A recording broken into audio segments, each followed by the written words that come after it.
Welcome back, everybody.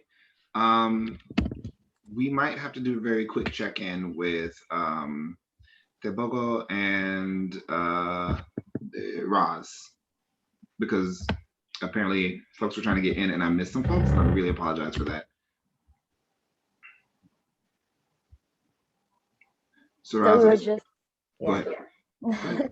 we're just doing a round of like checking in and finding out who you are, where you're calling from, and what you're working on. Yeah, the questions are in the chat. I'm very excited about Raz being here because they were a teacher of mine, and this is so cool for me. Full circle, the student becomes a teacher. Let's start with Tebogo and then Raz, and then Shingai can introduce, and then we can get going, and Cherae can go ahead and tell us what she's feeling. Hi. Hey.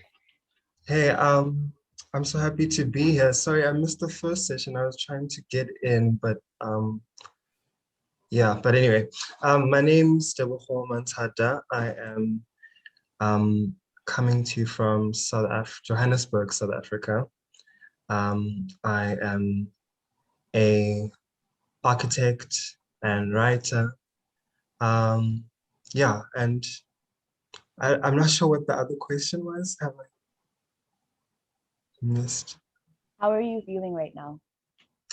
To be honest, a little bit anxious, a little bit afraid in like a general sense about like the situation in the world, but I am optimistic and looking forward to the future.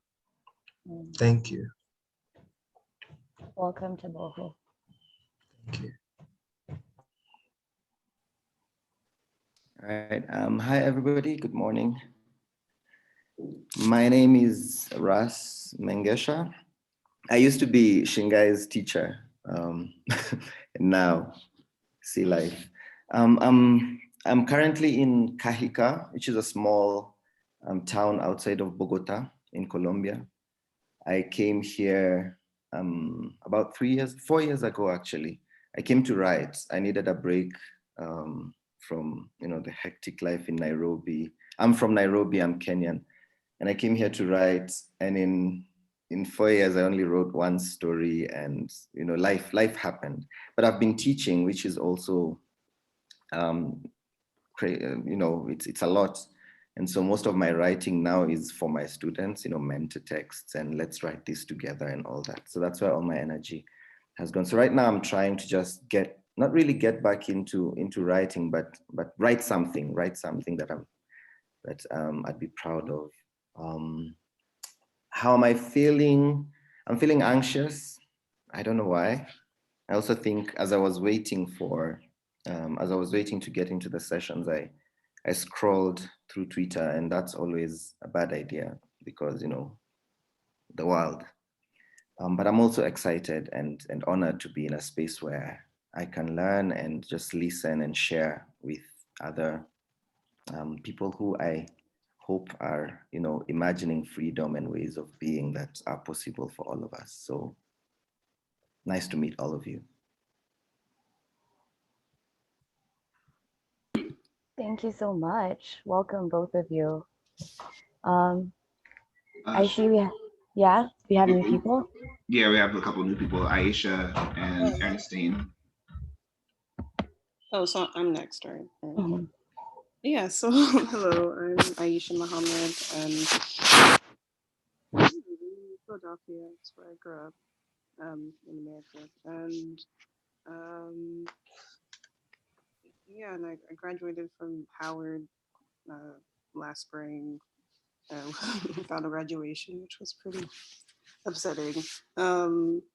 because of COVID. And so what am I working on right now? Yeah, I'm working on a libretto with my mentor from school. And it's based on Phaeton, who is this classical hero who's popularly known for like flying into the sun on a chariot, and he's a it's a story about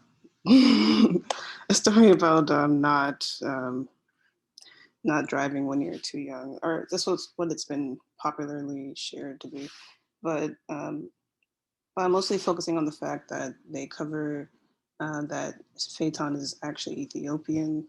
Um, and we remember him in art as being like European white. Um, and how am I feeling right now? I'm pretty good. I'm glad to be here.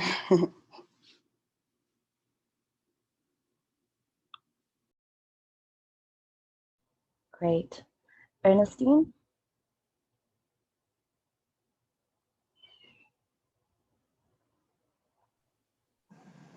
Hi, can you hear me? Yes. Okay. I'm Ernestine. Some of you might know me as Vera because it's easier for English-speaking people, I guess.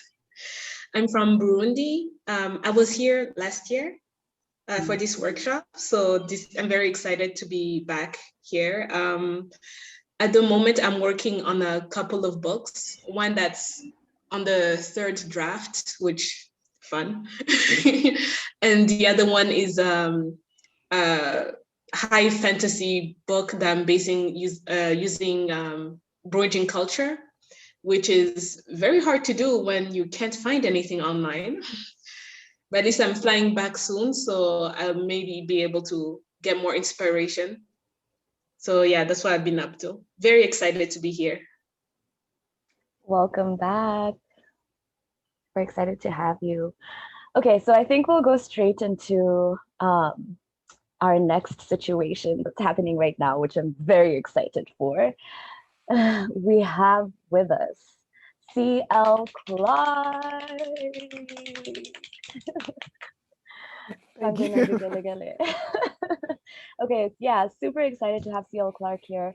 I'm going to read a short bio, and then we will have her do a reading for us, and then we'll have our questions and a little discussion going on. If you can please keep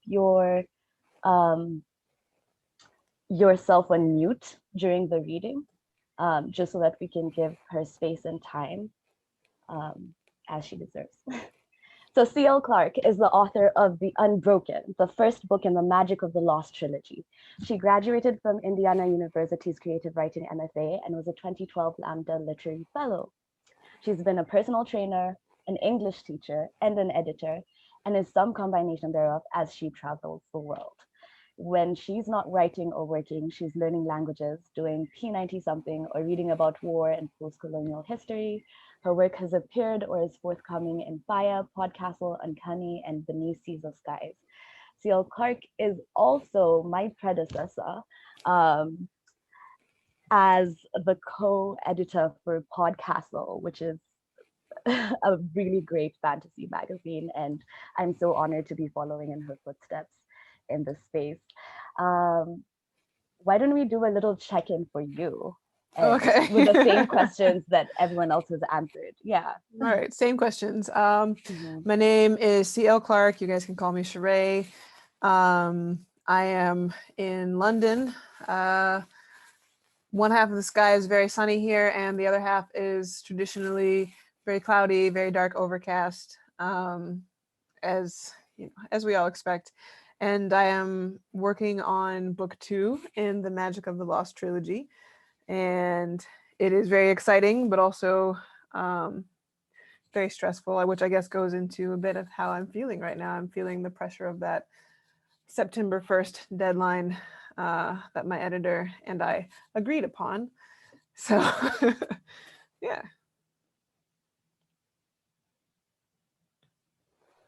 Yvette has just dropped a link in the chat, so y'all definitely should check out The Unbroken. Yeah. I just started reading it. It's gorgeous. I'm very excited. So, Cherae, Yeah. would you like to bless us with your words? Yes, actually.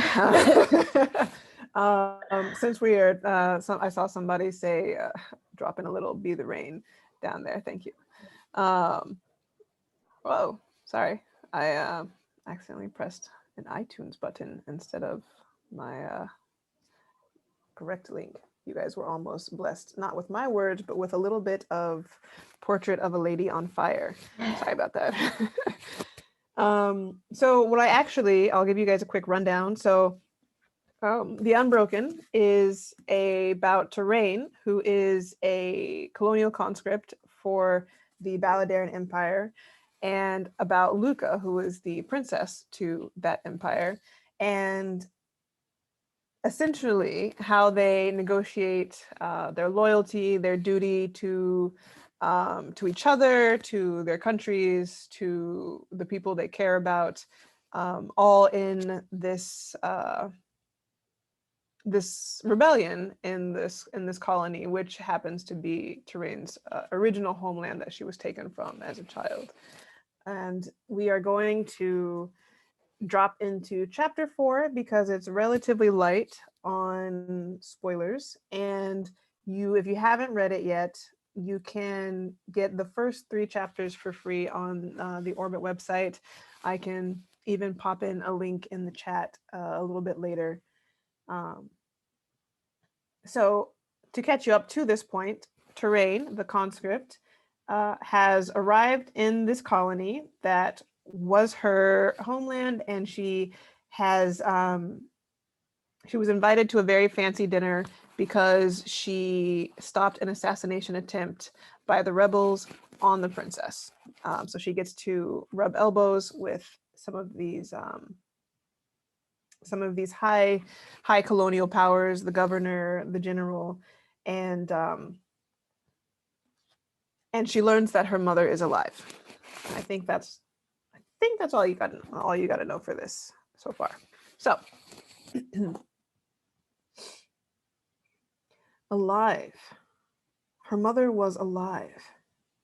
Cherae reeled silently in the lonely dark of the carriage cab. She wished, not for the first time that night, that Pruitt or Thibault could have come with her. Those are her best friends, guys. After the meal, Cherae spent the evening standing awkwardly to the side, just like the body servants, except for when General Cantic introduced her to the princess. She thought this dinner would be the peak of her success, that she'd show everyone that the Sands could belong just as much as anyone else. That hadn't lasted long at all, between the Comte de Beausang and whoever that old noblewoman was. So it was a relief, at first, when Cheminade approached her. Lieutenant Cherae. The Governor-General handed her a drink. Lord Governor Cheminade had a surprisingly tender air for a politician. The wrinkles in her face spread as she smiled. Cherae bowed, more out of uncertainty than anything else. The drink was sweet and fragrant and delicious. I wanted to apologize personally for the Comte de Beausang's behavior, Cheminade said, peering into Cherae's eyes like she was searching for some kind of reaction. Cherae looked into her cup instead. It was cut crystal, cool to the touch and dazzling to the eye. The governor lived in a completely different world. The fine food, the beautiful home. Cherae could never imagine living in a place like this. And yet, Cheminade was the first Balladeran she'd met to suggest that Balladerans treated the Sands less well than they deserved. It's nothing, Lord Governor, she said into her cup. We're used to it. Yes, well, that's the problem, isn't it? Cherae looked up, startled. I don't understand. I've been curious about Cantic's project for a long time now. Cheminade regarded the room casually, taking in but not lingering on the general. Cantic was trapped in a scowling conversation with the Comte de Beausang. About what they taught you, what they planned for you when all of the fighting is done. She waved her hand as if gesturing to battles gone by. Do you know, you're the first conscript I've ever met. As far as I know, this is the first time the colonial brigade has been used in the colonies, my lady. The older woman smiled tightly. Indeed. Imagine my surprise when I heard that one of you had already distinguished yourself by saving the princess's life. Cherae raised an eyebrow. Even she could tell the flattery was thick. Still, she ducked her head in appreciation. As I said, I'm happy to do my duty. The same tight smile. I'm sure. Do the conscripts remember much about their pasts? Cherae's alarm must have shown on her face. Shabinad laughed and put her empty hand on Cherae's arm. Don't worry. I'll be honest, Shabinad said, lowering her voice and smiling conspiratorially. I did hear the man on the gallows. I can't say I know his connection to Jagatai. Sky above knows the general will sniff it out. But I do know the woman, an overseer in the quarries, excellent liaison between the city and the laborers. In a matter of seconds, Cherae felt as if she'd been stripped naked. She even clutched her left arm close, wondering if Shabinad knew about her newly healed wound, too. I could arrange a meeting, if you'd like. And just for a second, Cherae hesitated. What would it be like to have a mother again? What was this stranger like? Then the curiosity passed, leaving horror in its wake. No, of course not. Cherae shook her head hard, eyes shifting nervously to General Kantik. She lifted her cup to her lips, only to find it was already empty. I mean, thank you, but I think we should all keep our distance from the uncivilized. Shabinad grimaced. When she followed Cherae's glance, the expression softened. It wasn't tender, but it looked like pity, and that put Cherae off even more. I understand, the governor said. I don't mean to make you uncomfortable, so I'll excuse myself. If you do change your mind, however, just let me know. And before Cherae could gather herself again, Kantik swooped in and made their goodbyes, dragging Cherae to her carriage. Now, bumbling through the dark streets, she was sure it had been a test, and she knew she'd given the right answers. So why did it feel like she'd failed? The carriage jolted to a halt, and the driver thumped roughly on the wood of the cab. Cherae fumbled the door open to see what was the matter. She didn't usually feel so clumsy, but then she wasn't usually plied with fine wine fit for royalty and no rationing chit. What's going on? She asked, stepping out. Is this far enough, friend? The cabbie spoke in a way that implied they weren't friends at all.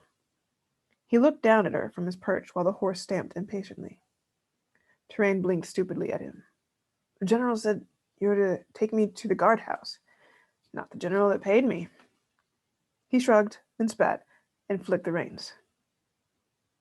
Cherae dived desperately for the door, but found herself stumbling through the air while the wheels clattered away into the night. Sky-falling shit. She kicked the dirt. Where even was she? Above her, the sky stretched inky black, starless.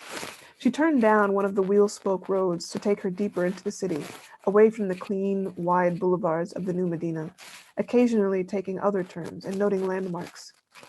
The farther she went, the more she hated it. Give her back the wide roads of the Balladeran countryside, the march through Moyenne, not this cramped misery. The disorganized layout of the city made it difficult to make a mental map. 2 dogs sprinted from an alley, a spotted one chasing a mangy gold one. Cherae jumped back, heart hammering. Her head spun. Hounds. That bastard at the party had called them hounds. And the things that old hag had said. And that poor kid. There were Balladarans like Kantik, and even Chaminade. Then there were Balladarans like the Comte de Beausang. When Cherae saw what the Comte had done to the boy's fingers, she'd felt a kind of anger she'd reserved just for Rogan. Some Balladarans would never see the Sands as true citizens, and those people didn't matter. Or they wouldn't if the law would protect the Sands as citizens, and it didn't, which meant Beausang and Rogan were dangerous, which meant she had to keep knuckling her forehead at them, keeping her eyes and her voice down whenever they said shit like this. It was so unfair that the anger pulled tears from Cherae's eyes. There had to be something better than this. Look at Chaminade, she told herself, married to a Khazali. And if that was possible, why not a promotion? Why not a Khazali-born captain, general, even? It was hard to convince Thibault of it, though, when there were a dozen moments like the one she'd had with this shit cabbie. A dozen chances for him to say, I told you so. And what would he say if he knew her mother was alive? Her mother was alive. No, Cherae thought maybe not. No one had said with certainty that the woman was her mother, just someone she resembled a little. It was hard to convince herself.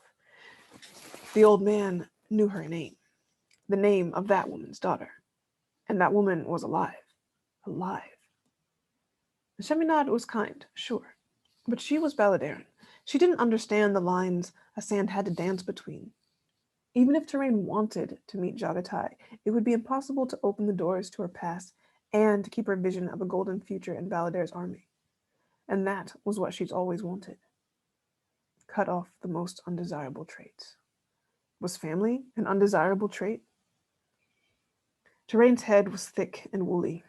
All she wanted to do was lie down and sleep. She took a shuddering breath and tried to get her bearings. She was lost. From what she could tell, the Grand Temple and the Grand Bazaar were the social center of the city, closest to the river, but still outside of the floodplain. The mile-long bridge stretched from the dock quarter, over the floodland, and into the city. She could see none of that from the ground where she walked. The clay buildings were too tall. Only occasionally did she glimpse the temple spire. She angled herself toward them. If she could find the temple, the bazaar, and Ibn Shatif couldn't be far off. The sickly sweet smell of refuse grew as Cherae walked on. A woman with a cart trundled behind Cherae. Beggars lay against walls, some maimed, some drunk. A small family, a mother and two children slept under a single tattered blanket. Cherae shivered and walked faster. The desert night was chilly.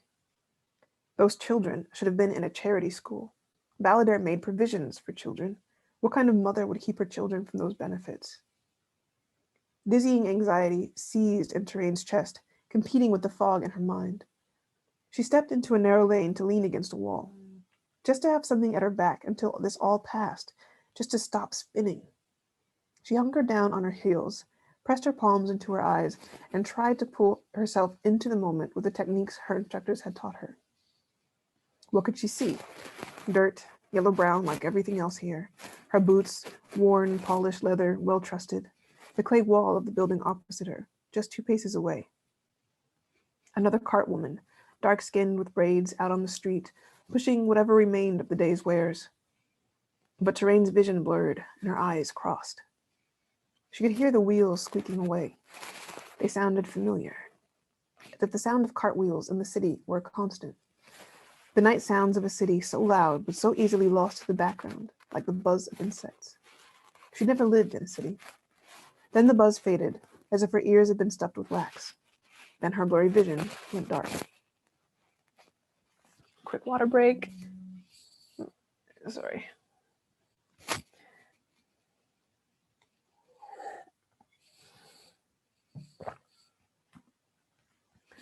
We love a page break. Cherae woke on her stomach, ankles tied to wrists behind her. The ropes dug into her flesh, and she tried to stay as still as possible. A muscle cramped along her lower back. With her face pressed into the floor, every breath tasted like dirt. Sand gritted in her teeth. Sky above and earth below. Where was she? Other than fucked. The last thing she remembered was collapsing in a heap against the wall, her head too fuzzed to think straight.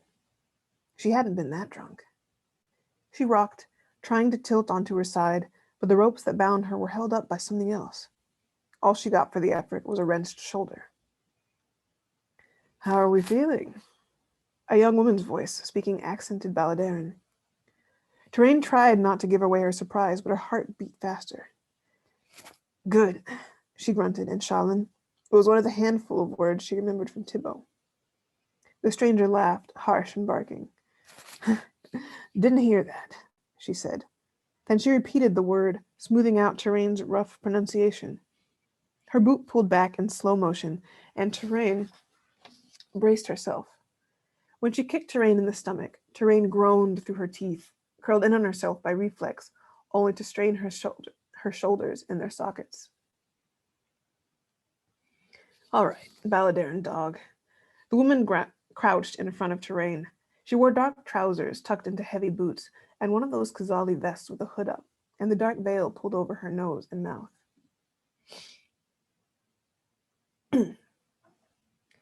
Lantern light reflected on dark brown eyes, shaded by angry eyebrows and outlined in crow's feet. She'd been taken captive by rebels. She was double fucked. We really don't want to hurt you, the woman said, giving no sign that this was true. We should be on the same side, you and the other dogs. You're slaves too. Cherae's laugh scraped her throat. You're sky-falling crazy. The Balladerans would flay them all alive, or whip them just as near. It baffled her how stupid the rebels were about the balance of power. The Ghazali had nothing. Ballader had numbers, equipment, supplies. They were winning and had been winning for decades. Some of the Sands might miss their families, their pasts, but it would be better to stay on the Balladeran side of the conflict. She'd kept that in the back of her head, even as she wanted to strangle Rogan in the past. You want food? You talk to me. Let's start small. Where are your guns? Can't talk, Cherae whispered into the dirt. The next kick to her side cracked something. Sky above, she was going to look like a lavender field the next time she took her clothes off. When she caught her breath again, she said, We don't have guns. You like my baton? You can have it. We keep them on our belts. The familiar rod dug into her hip. It was almost a relief when the woman tilted Cherae over casually and unhooked the baton from her belt. Almost. The woman flipped it through the air to catch it several times, as if she already knew its weight intimately. You're soldiers without guns, she asked. Cherae imagined the disdain and suspicion on the woman's face. It probably matched hers when she learned she wouldn't have a gun. Ridiculous, I know. Years of training to find out the gun was hers only before an engagement or an act of war, to be returned immediately after. Any soldiers who refused were to be shot. I'm not an idiot, she said. Where are your guns? Or tell me how your shipments come in, or your guard rotations. The boot swung back again. I'm not lying, Cherae said harshly, watching the boot. The kick wouldn't break her mind, but it could break something else. And sky above, she hurt. She couldn't help thinking about the cut on her arm, which now seemed like the one place she didn't hurt. I'm a Sand. They don't tell us shit. So tell me what they do tell you, the woman hissed. Her dark eyes were almost black in the dim room. Fine. Cherae relaxed a hair. I set guard. The final kick ripped a scream out of her, and it broke down into a dry sob. Sharp words outside the door in Shalin made the woman growl, irked. She stalked out. A thick metallic paste of blood and dirt coated Cherae's tongue. All right, I think I'll stop there. And yeah. Thank you guys for listening.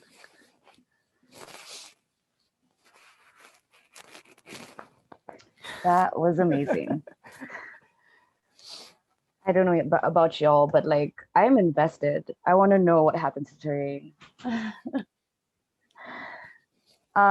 So we're gonna go into a session of Q&A, and I think I'm gonna start. If what we're gonna do is, if you have a question, just put your virtual hand up, and then I'll call on you. Does everyone know how to do that? Yes? No? Maybe? I don't know. Can you repeat the question? Okay, cool. Yeah. Why did you write the story? The whole I went for it. A lot of reasons. Yeah. The two things probably like most prevalent is that I wanted to write about a character who looked like me, and I wanted to like I started learning about colonialism and post-colonialism fairly late in life, as many of us do. Start thinking critically about the systems that we're just kind of, you know, entrenched in. And I was in like I'd been studying French since I was young, and it wasn't until college that I took like a Francophone African literature course, and my teacher was like, here you go. And I was like, oh damn. And I was already like, I was a literature student, I was an English student as well, and my junior specialty was fantasy. And I was like, well, we have a lot of fantasy and conquest in this genre, but none of it is tackling it from this angle. So why not? And what would that actually look like? Like, how do you tell a fantasy story where the heroes are the bad guys? And so that's here we are. Yeah. The world building in The Unbroken is so rich. And I just like, I'm also very personally curious about how you're able to draw from like actual history and create elements of your own world building. How did you meld those together? It was, I mean, part of it was just like taking like all of like a variety of colonized cultures and letting them. I didn't want this book to be about any particular conflict, because this is fantasy, is not based on anything actually historically accurate. But I did want to call particular attention to the, like, so many of fantasy worlds are based on Western Europe. Like, they're either fake England or fake France or fake Italy. And I wanted to call particular attention to those narratives. So I did, like, you can tell that I'm using French/Frenchish names and North African/North Africanish names. And I do use French and Arabic in the text because I want there to be no more denial about what Europe has done and like what the heroes have done. But that's kind of where the end, like where the line stops. And so the rest of it was just me just putting in the kinds of just like, you know, filling in the world with I don't know, just things that were different or distant from European fantasy, or at least keeping that on one side and putting everything else and being, you know, being creative on the other side. So if that makes sense. Yeah, no, that makes a lot of sense. And I'm wondering how did that allow you to approach the research? Because you traveled some, right?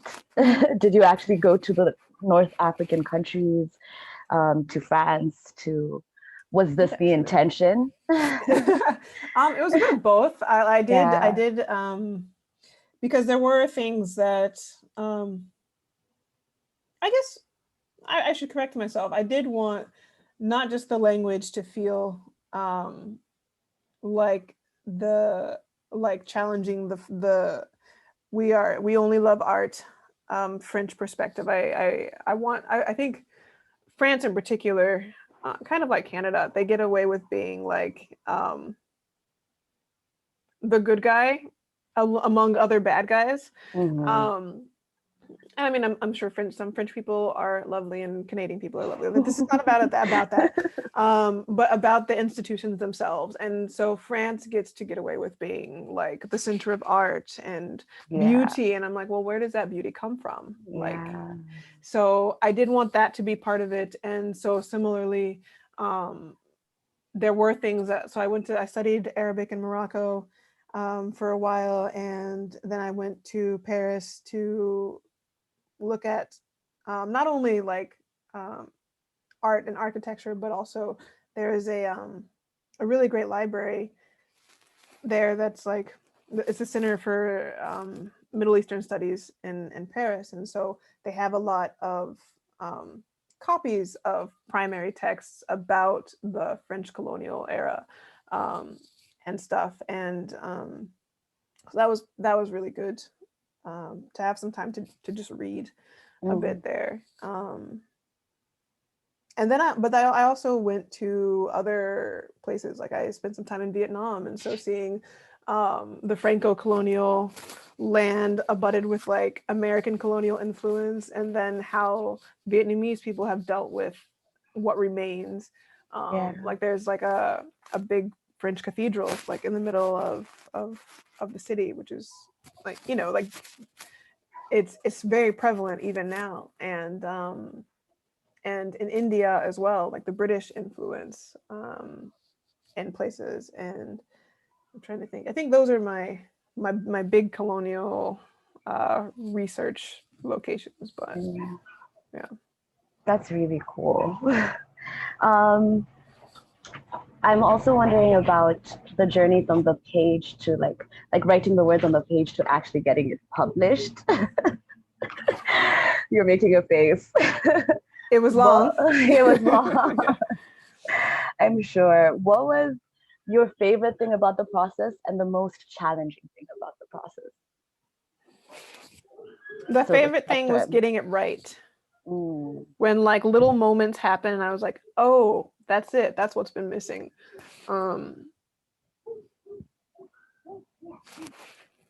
those of you who read it, one of those moments, probably my favorite moment, was figuring out who the jackal was, because the jackal was not the jackal when I first drafted it. I can't say too much more about it, but after you finish the book, feel free to come ping me and I'll tell you all about it. Or we'll go to like a more spoiler-friendly chat. But and then the hardest was struggling along when I didn't know what those pieces were that were going to make the book click. And I dealt with a lot of almost there rejections. Like when I was querying, had a very, very high hit rate for queries, like almost 100% requests based on the query. And then like partial and full, just rejected. So I knew that the idea was good, but the book wasn't working. And so that was really hard to figure out how. And man, like the amount of times I almost quit in that like couple year span of querying was, whew. So anyways, if you guys are writing and stick with it through the querying process, and yeah, good luck. Yeah. How long did it take from like the first draft to the final published copy? From so my first draft, I started it in summer of 2012. Like, and I think I started it like that NaNoWriMo November, and finished the first draft late, like the next spring or summer or something, and then yeah, so not quite 10 years, but just about. Wow. So you've lived with these characters in your head for 10 years. Yeah. They should start.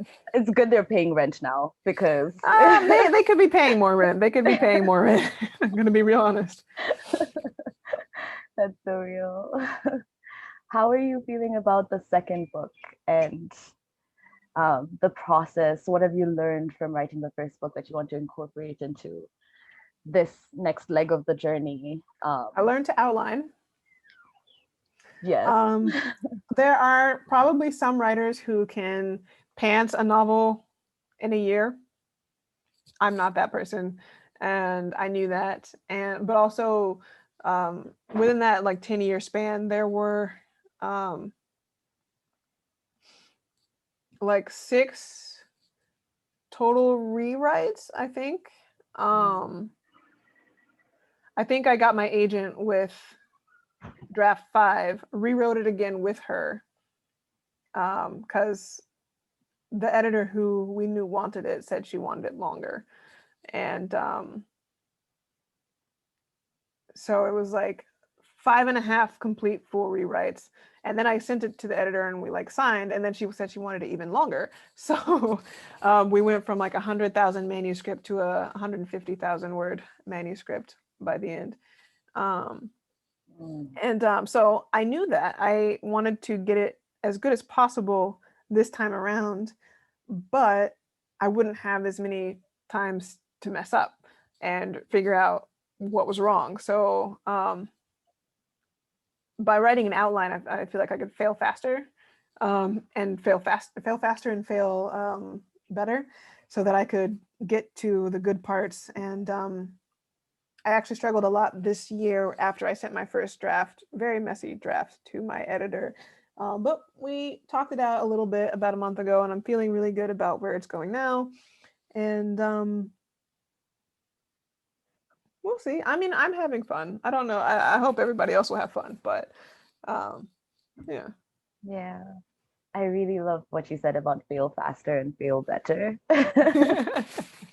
Honestly, because I know a lot of writers struggle with trying to get the perfect draft the first time round.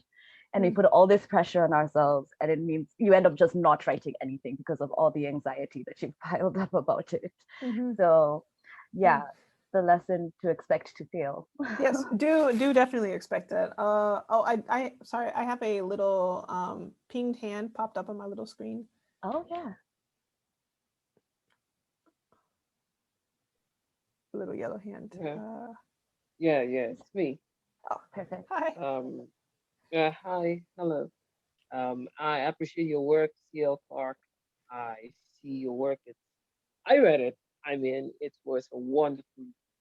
Okay, I have a couple of questions. May I kindly ask them now? Yes, you Anyone can hear ask. me?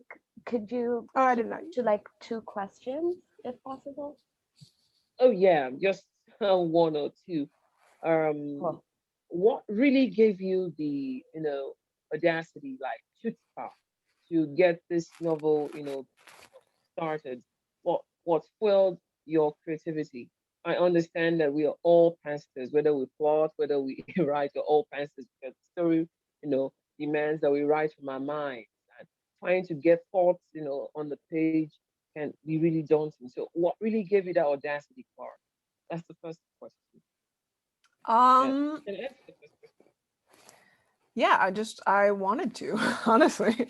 I like reading a lot, and I was just like, well, I could do that. I love words. I'm good at words. I'm gonna do that.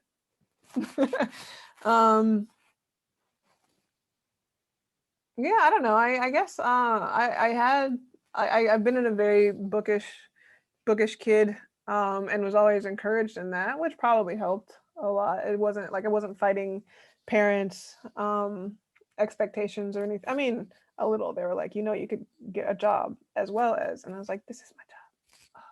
And they're finally they've come around to it now that I actually get paid. But before they were like, all right, we love you, have fun, but we have questions. So if that helps with the audacity. Oh yeah, thanks.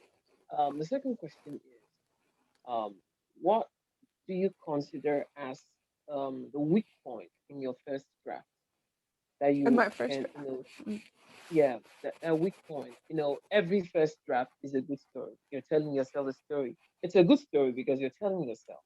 Okay, and you don't want to tell yourself a bad story, do you? Want? You don't want it. I What do definitely you told consider myself a as a bad weak story. point? Of course. Well, okay, I'm being a little silly, because I guess you're right. I was enjoying sort of the story that I was telling, but it was bad in the sense that I couldn't make it come together. It had a lot of the things I like, a lot of things I wanted in my fantasy, but it wasn't quite coming together. I think so. My weak point in first draft, which is also even starker now that I've had to actually send my first draft to my editor. I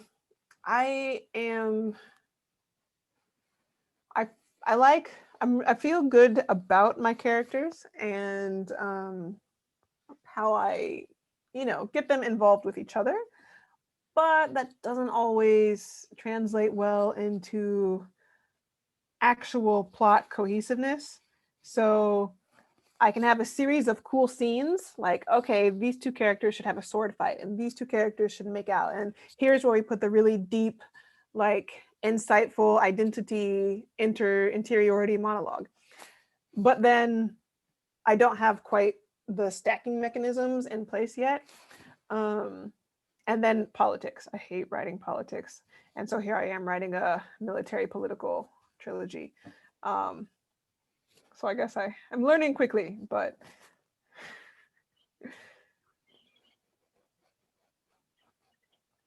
Oh, thank you so much. I think I've learned something. That's good. That's good. So I know that all first drafts are always shitty to other people, but they're shitty to me. I mean, I will say that I did, when I was writing book 2, the first draft, there was something about it. Like I felt very sure that I was writing the right story. And so while I had a lot of holes in it and couldn't make it come together, it did feel good. And I was enjoying, like the words were coming out right. And so there are entire swaths of it that I'm cutting, but so much of the essence that felt good to be putting on the page is still there, and it was right. So I feel you on that part. Thank you, Jude, for the question. Awino? Ceaseless Clark, it's so nice to meet you. You came to a reading at my school one time, Hartwood College. Oh, I cool. was not able to make it, and I was like, no, but I'm so glad, you know, what goes around comes around. I don't think that's the correct, you know, something about the world making sense, you know, insert proverb here. But I know every writer has, you know, I don't see how they get motivated to write, because motivation is not a good fuel because it comes and goes. But what's your process of writing? Are you a Stephen King type of person where you just write every single day, or you have a set schedule, or I'm still actually trying to figure that out a little bit, but I will share one thing that I've learned. I have this little running coach I listen to when I run. His name is Coach Bennett with the Nike Run Club app, and he talks about this a lot on some of the runs. He's like, well, I get so many runners who ask me, like, how do you get the motivation to run? And he's like, well, if you're asking yourself the question, you already have the motivation. If you want to ask other people, you have the motivation. You just can't quite, like, there's like something else is trying to stop you. Something else is in the way. You have some obstacle and you need to deal with it. And so in general, I'm always motivated to write. I might be tired. I might need a nap. I might be cranky. I mean, I'm hungry. I might just be upset. But just that for the motivation aspect, if that helps anybody. As far as my daily process, at the moment, I am writing full-time. And I'm on deadline, which means I'm fairly strict with my, like, wake up, go to work, write a book, go home, except take out all of the actual, like, commute time, commute to my office, and then commute to, like, my living room when I'm done. But it's very much like I'm trying to just walk through this because I just did this the other day. So wake up, get my coffee. I use, depending on what stage of writing I'm in, I play with this game called For the Words. And it's this silly little writing RPG thing. And you get to fight these monsters by writing words. And so that kind of helps me get my day started. And sometimes I don't even write in there, but I can port the words over later. And it's just nice to, I don't know if it's motivation, but it's definitely a little dangly carrot that hangs out in front of my face. Because I can distract myself from the weight that, oh, this is your career. If it sucks forever, you're a loser, that kind of stuff. Because that definitely happens. And if I'm just like, oh, I'm just fighting these bad guys, it's, you know, it takes away the pressure, which is one of those obstacles to motivation. And then I have friends who I chit chat with. Like we have our little Slack box that's like, hey guys, I'm working on this today. I'll be sprinting for however many minutes, or we'll get on video together and we'll just work, usually quietly, not always quietly, for an hour, a couple hours, and just having these little touchstones where, you know, people, they might not like pressure you about the work, but their presence is a positive pressure. You know that you're all in the same place, in the same sort of situation. And I'm with writers who are at lots of different stages. And so either they can help or you can help someone else. And it's a really nice sort of communal situation that basically it just serves to show you that you're not on your own, even though this is a very solitary kind of thing. And yeah, I think so. Those are kind of the most important things about my process. Also, I'm a Scrivener wonk. Like that's. Thank you. Yeah. Sorry, my Wi-Fi cut out for a second, but I think we have David next. So I was curious. Terrain is dealing with like cartoonists, right? Mm-hmm. And was that theme, like that thematic point, something that was in your head when you started with like that first draft? Or is that one of the things you used later to bring it all together?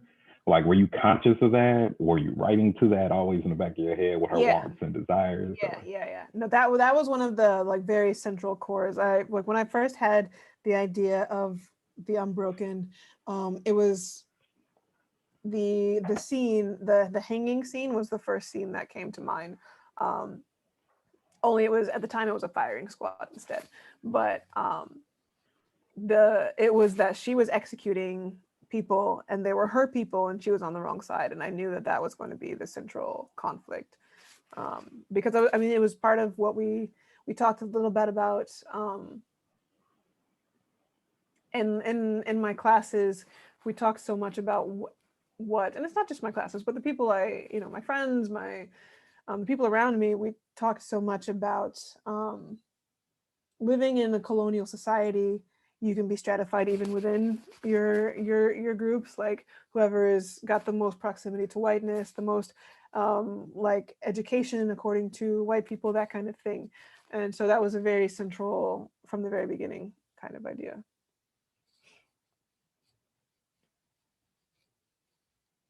Yes, word is, it's like they put you, like the only reason I have to use Word still is because like the editors use Word. Okay, y'all, we're running out of time. So is there any last question? I can ask a pretty last question if that's okay. Sure, go for it. So specifically to your first book, I haven't read it yet, but it's on my list of books to get, the ever-growing bookshelf that you never get to. But, let's talk about that another time. But I did want to know, because you said you put in different languages and you talk about learning Arabic in Morocco, how, and you don't have to go too specific, but what is it like seamlessly connecting a different language or dialect into your stories or your writing? Not seamless at all, actually. Because there is a lot of negotiation with when dealing with fantasy conflicts, fantasy worlds that are, inspired by real world cultures, conflicts, and people. And there's a lot about, negotiating place and ownership and stuff. And I was really lucky that one of the editors at the UK, she was an assistant editor at the time, and now she's actually acquiring. Her name is Nadia at Orbit UK. She's Moroccan, and so we worked together a little bit because I'm not a native Arabic speaker. So there were words that she pointed out. She's like, I don't know about this, but she also was talking about how good it felt to be able to see something like that, because so much of fantasy does take from real world stuff, real world languages, but it's only like ever European languages, like Latin magic phrases, or this cool fantasy world uses like French or whatever. And so it's cool to have visibility of other languages. And so that was something that she and I got to talk a little bit about. But there was also a lot of questions. Like, I don't know if any of you guys have seen DJ Older talk about italicizing Spanish in his novels. Like, so I tried to figure out, like, do I italicize these? How do I indicate that the characters are thinking in these? Do I just put their entire phrases in that language? And at the end, I decided that in general, I will probably just stick to either like titles or names, like place names and things in the language, because like on a very technical level, like part of it is just, it is easier to typeset. So I mean, like that's how mundane sometimes the decisions were. But there were also, I did always want to make it clear that like part of all of these characters' journey is being in places where they can't be understood, or where they're learning to be understood, or learning to inhabit a new language that was always their right, but they feel now outside of, and stuff like that. Yeah, so that's that helps a little. Thank you. I know we said one more question, but my very dear friend Laura Ekumbo has a question, so I'm gonna let her go. Yeah, gotcha. It's actually kind of a cheeky question. I'm wondering, because you're a gamer, if you've thought about how the story would play out in different mediums, if you have thought about it. You know, I haven't actually. But now I kind of want to. No, you are. Oh man, that would be really cool. I wonder now. I wonder, like I would definitely. I think I would prefer it to be in a sort of like Valhalla-ish kind of free world, like Assassin's Creed, not like just Valhalla, but that's what I'm playing right now. So like an Assassin's Creed kind of free world. You walk around, you get to climb stuff. Like Cherae doesn't really climb a whole lot of things, but I would like her to be able to climb things and jump off things. That would be great. Weapons acquisitions, but you'd have to you get them from doing things, because that's what Cherae, that's how she gets her cool new shinies. She do this rich person a favor, they'll give you this new weapon, that kind of thing. Oh man, that's a good question. I want to think about that some more. I love it. We've gotten something from you, you've gotten something from us. This is a great situation going on.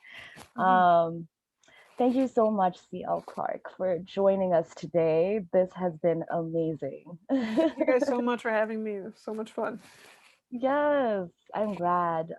Y'all, thank you so much for participating and sharing this time and space and words with us. And we will see you all in the next session. I think, just give me 1 second. I think I remember the link for it's like orbitbooks.net or something. It has the full thing for the 3 chapters if anybody wants to read them. Perfect. Can you also drop your where we can follow you? Oh, sure. Yeah.